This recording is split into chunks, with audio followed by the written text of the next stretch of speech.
A very good morning to all students. आज की company law की क्लास में हम मैनेजरियल पर्सोनल कंटिन्यू कर रहे हैं, पार्ट थर्ड। लास्ट क्लास में हमने मैनेजिंग डायरेक्टर, उसकी डेफिनेशन और उसकी जो कैरेक्टरिस्टिक्स या फीचर्स थे उसके ऊपर बात करी थी, उसको हमने समझा था। आज की क्लास में हम स्टार्ट कर रहे हैं appointment of MD, whole time directors और मैनेजर्स। इसके जो प्रोविजंस हैं वो आप ध्यान से सुनेंगे। सबसे पहले ये कहा जाता है कि अपॉइंटमेंट ऑफ आइदर एमडी और मैनेजर, इसके अंदर ये देखा जाता है कि या तो जो कंपनी के लिए क्या होता है कि प्रबंध संचालक तथा प्रबंधक में से एक की ही नियुक्ति करनी होती है। एक समय में ये दोनों व्यक्ति नहीं कंपनी में कार्य कर सकते, उनकी नियुक्ति नहीं की जा सकती है।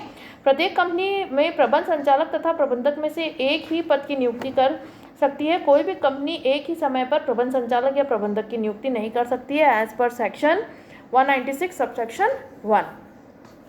सेकेंड पॉइंट आता है नियुक्ति की अधिकतम अवधि, मैक्सिमम टर्म ऑफ अपॉइंटमेंट। ये कहा जाता है कि जो इन मैनेजिंग डायरेक्टर या होल टाइम डायरेक्टर या मैनेजर का जो कार्यकाल रहता है या जो नियुक्ति की जो अवधि रहती है वो 5 वर्ष से ज़्यादा नहीं हो सकती है। नेक्स्ट हम लेते हैं रीअपॉइंटमेंट, जिसे हम बोलते हैं पुनः नियुक्ति। इसमें ये कहा जाता है कि अगर सेम व्यक्ति को फिर से अपॉइंट करना है तो उसकी जो 1 साल का गैप देना होगा, उसके बाद उसको आप अपॉइंट कर सकते हो। ठीक है, तो 1 वर्ष की जो कार्यकाल है उसके समाप्त होने के 1 वर्ष के बाद ही आप उसको फिर से अपॉइंट कर सकते हो। नेक्स्ट पॉइंट आता है मिनिमम एंड मैक्सिमम एज, न्यूनतम एवं अधिकतम आयु। इसमें यह है कि 21 वर्ष जो है वो न्यूनतम आयु है और जो 70 ईयर्स हैं वो मैक्सिमम आयु है इसमें अपॉइंटमेंट के लिए। जो अगर ये जो एज है इसको हमें ध्यान रखना पड़ता है अगर हम उसकी नियुक्ति कर रहे हैं। नेक्स्ट पॉइंट आता है अदर क्वालिफिकेशन, अन्य योग्यताएं। इसमें ये ध्यान रखना है कि इस व्यक्ति के अंदर ये योग्यताएं नहीं होनी चाहिए जो मैं आपके सामने अब पढ़ूंगी। पहला है वो व्यक्ति जो है उसे दिवालिया घोषित नहीं किया गया हो, इसका मतलब वह अमुक्त दिवालिया हो। सेकंड है उसने अपने कभी भी लेनदारों के भुगतान को नहीं रोका हो या वो नहीं रोकता हो और किसी समय पर लेनदारों से कोई समझौता उसने नहीं किया हो। और थर्ड आता है उसे किसी न्यायालय द्वारा किसी अपराध के लिए दोषी भी घोषित नहीं किया गया है और ना ही उसे 6 माह की अवधि से अधिक के लिए कारावास भेजा है, तो ही वो क्वालिफाई करता है, नहीं तो नहीं। नेक्स्ट हम लेते हैं धारा 197, जिसे हम बोलते हैं सेक्शन 197 एंड शेड्यूल 5 के प्रावधानों के अधीन नियुक्ति। Appointment subject to the provisions of section 197 and schedule 5th.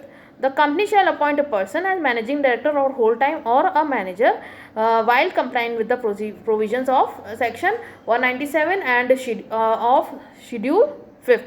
तो जब भी company managing director, whole time director या मैनेजर को अपॉइंट कर रही तो उसे जो कंपनीज एक्ट के सेक्शन 197 और शेड्यूल 5th के अकॉर्डिंग ही उसको देखते हुए ही उनका अपॉइंटमेंट करना है।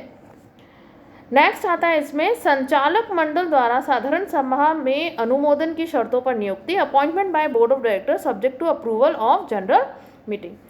जब भी हम इन लोगों का अपॉइंटमेंट करते हैं तो हमें ये ध्यान रखना है कि इनकी जो नियुक्ति की जो शर्तें होगी, जो पारिश्रमिक होगा, उसका जो अनुमोदन है वो हमें संचालक मंडल की जो साधारण सभा होगी उसमें साधारण संकल्प पारित करके ही हम ये कार्य कर सकते हैं। तो संकल्प पारित करना आवश्यक हो जाता है as per section 196 subsection 4।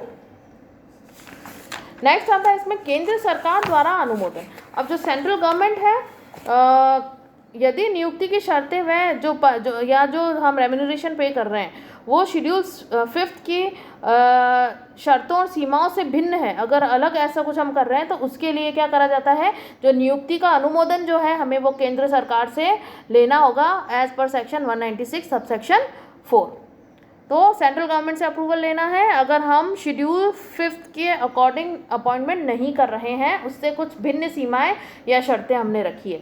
Next आता है नियुक्ति की विवरणी, जिसमें हम बोलते हैं रिटर्न ऑफ अपॉइंटमेंट। नियुक्त करने पर कंपनी के निर्धारित प्रारूप में नियुक्ति के 60 दिन के भीतर नियुक्ति की जो विवरणी है हमें रजिस्ट्रार को फाइल करवाना ज़रूरी है as per section 196 sub section 4। और मिनिस्ट्री ऑफ कॉरपोरेट अफेयर्स ये कहता है कि जो अधिसूचित नियमों के अनुसार अगर नियुक्ति की विवरणी जो है वो हमें फॉर्म नंबर MR1 में नियुक्ति के 60 दिन के भीतर हमें रजिस्ट्रार के पास निर्धारित शुल्क के साथ फाइल करना आवश्यक है। और ये नियम है नियम MR3। क्लियर। तो इसके अंदर हम ये कहते हैं नियुक्ति की विवरणी जो है हमें रजिस्ट्रार को जैसे ही हमने करी है उसको जो भी प्रारूप है, प्रारूप मतलब इसमें जो फॉर्म नंबर MR1 है उसके अंदर फिल करके हमें 60 डेज़ के विदिन जो भी शुल्क है उसकी जो प्रिस्क्राइब फीस है उसके साथ हमें रजिस्ट्रार को सबमिट करनी होती है। और ये है रूल नंबर MR3 के अकॉर्डिंग। नेक्स्ट आता है अनुमोदन से पूर्व का कार्य अवैध। अगर मान लीजिए effect of act done before approval, अगर मान लीजिए कि कंपनी ने यदि किसी प्रबंध संचालक या जो प्रबंधक है या जो पूर्णकालिक संचालक पद पर किसी की भी नियुक्ति को केंद्र सरकार द्वारा अनुमोदन नहीं किया जाता है तो ऐसे अनुमोदन से पूर्व किए गए कार्य को अवैध माना जाएगा। तो अगर केंद्र सरकार ने अनुमोदन नहीं किया है, केंद्र सरकार ने अपनी अप्रूवल नहीं दी है तो उससे पहले के जितने भी आपने कार्य किए हैं वह कार्य सारे अवैध माने जाएंगे। ठीक है, इनवैलिड हो जाएंगे वो। और इसका जो नोटिफिकेशन है वो नोटिफिकेशन डेट है 5 जून 2015। तो हमने यहाँ पर 10 पॉइंट्स पढ़े हैं regarding the appointment of managing director, whole time director और मैनेजर, जो कि हमें इनमें अपॉइंटमेंट के टाइम ध्यान रखने हैं। एक बार फिर से रिवाइज कर लेते हैं। अपॉइंटमेंट या तो MD का होगा या मैनेजर का होगा। Maximum term of appointment is 5 years. Reappointment किया जा सकता है लेकिन 1 वर्ष के बाद, कार्यकाल समाप्त होने के 1 वर्ष के बाद। Minimum age is 21 and maximum is 70। Other qualification में जैसे दिवालिया नहीं होना चाहिए, कभी किसी उसने जो देनदार हैं उनसे, जो डेटर्स हैं हमारे उनका पैसा नहीं रोका हो। उसके बाद है appointment subject to provisions of section 197 और शेड्यूल 5 ये कहता है कि इसके अकॉर्डिंग अपॉइंटमेंट होना चाहिए। नेक्स्ट है appointment of board of director subject to approval of general meeting. भाई बोर्ड ऑफ डायरेक्टर्स के द्वारा अपॉइंटमेंट हो रहा है और साधारण सभा में उसकी जो रेम्यूनरेशन है और जो शर्तें रहेगी वो भी हमें संकल्प पारित करेंगे, उसके बाद ही हम उसका अपॉइंटमेंट कर सकते हैं। सेंट्रल गवर्नमेंट से अगर हम जो सेक्शन 197 और शेड्यूल 5 के अकॉर्डिंग काम नहीं कर रहे हैं तो हमें अपॉइंटमेंट नहीं कर रहे हैं तो हमें सेंट्रल गवर्नमेंट से अप्रूवल लेना पड़ेगा। रिटर्न ऑफ अपॉइंटमेंट में हम ये कहते हैं कि हमें विदिन 60 डेज, जैसे ही हमने अपॉइंटमेंट किया उसके 60 डेज के विदिन प्रिस्क्राइब फॉर्मेट जो है और प्रिस्क्राइब फीस के साथ हमें रजिस्ट्रार को इसकी सूचना देनी होती है और इसके जो डॉक्यूमेंट्स हैं वो वहाँ पहुँचाने होते हैं। इसका जो अपॉइंटमेंट शैल बी फाइल, हमें उसको फाइल करना है। एंड इफेक्ट अगर इससे पहले, अगर वेरिफिकेशन से पहले या अप्रूवल ऑफ ये जो अप्रूवल से पहले अगर कोई भी कार्य कर दिया जाता है लेकिन अप्रूवल नहीं मिला है तो वो कार्य इनवैलिड या अवैध माना जाएगा। ठीक है, तो अब आपका इम्पोर्टेंट क्वेश्चन आज के लेक्चर में बनता है कि explain the provisions related to the appointment of managing director, whole time director और मैनेजर। ये जो 10 पॉइंट्स है वो आपको एक्सप्लेन करने हैं। इससे रिलेटेड आपको कोई भी क्वेश्चन पूछना है, कोई प्रॉब्लम है तो आप मुझसे व्हाट्सएप ग्रुप पे पूछ सकते हैं। Thank you so much.